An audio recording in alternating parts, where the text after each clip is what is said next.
Siragadikka serial நேயர்கள் அனைவருக்கும் வணக்கம்.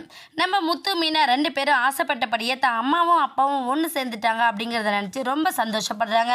அது மட்டும் இல்லாமல் அவங்கள ஜாலியாக ஒரு ட்ரிப்பு வெளியில் கூட்டிகிட்டு போகணும் அப்படின்னு நினைக்கிறேன். நம்ம முத்து மீனா 2 பேரும் அண்ணாமலையும் விஜயாவும் பின்னாடி உட்கார வச்சு காரில் அப்படியே ஜாலியாக ட்ரைவ் பண்ணி காட்டிட்டு வராரு நம்ம முத்து.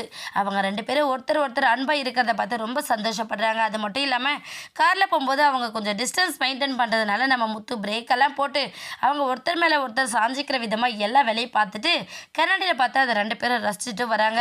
இது புரியாத நம்ம அண்ணாமலை விஜயம் எப்படி கார் ஓட்டிக்கிட்டு இருக்கான் பாரு, அவன் கொஞ்சமாச்சு அப்பா அம்மா இருக்காங்கன்னு பொறுப்பட ஓட்டுறானா அப்படிங்கிற மாதிரி அவங்க ஒரு பக்கம் பேச, உடனே நம்ம அண்ணாமலை என்ன பண்ணுறாங்கன்னா, ஏய் விஜயா, நீ கொஞ்சம் பத்திரமா உக்காரு, பேலன்ஸ் பத்தலைன்னா என்னோட கையை நீ ஸ்ட்ராங்காக பிடிச்சிக்கோ அப்படின்னு சொல்லிட்டு அவரோட கையை சப்போர்ட்டு கொடுக்குறாங்க விஜயா கிட்டே.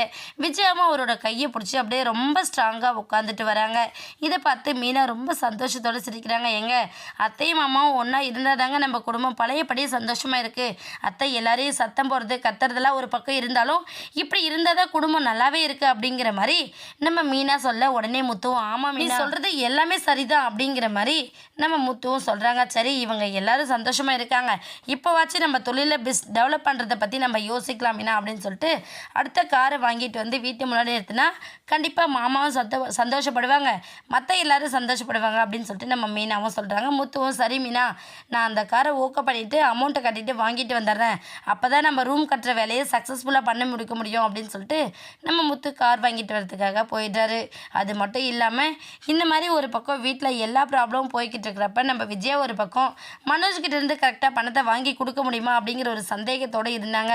சரி, மனோஜால் மாதம் கொடுக்க முடியலனா என்ன, அதுதான் மனோஜோட மாமனார் இருக்காருல்ல, அவர்கிட்ட மொத்தமாக பணத்தை வாங்கி கொடுக்க சொல்லி நம்ம தான் ரோகிணி கிட்ட சொல்லிட்டோம்ல, ஒரு தடவை ஞாபகப்படுத்திட்டோம் அப்படின்னா ரோகிணி மொத்த பணத்தையும் வாங்கி கொடுத்துருவா அப்படின்னு சொல்லிட்டு நம்ம விஜயா ரொம்பவே பணக்கார ஆசையோடு மிதந்துக்கிட்டு இருக்காங்க. என்னாக போதுன்னு வெயிட் பண்ணி பார்க்கலாம். இந்த வீடியோ உங்களுக்கு பிடிச்சிருந்தா மறக்காமல் நம்ம சேனலை சப்ஸ்கிரைப் பண்ணுங்கள். தேங்க்யூ.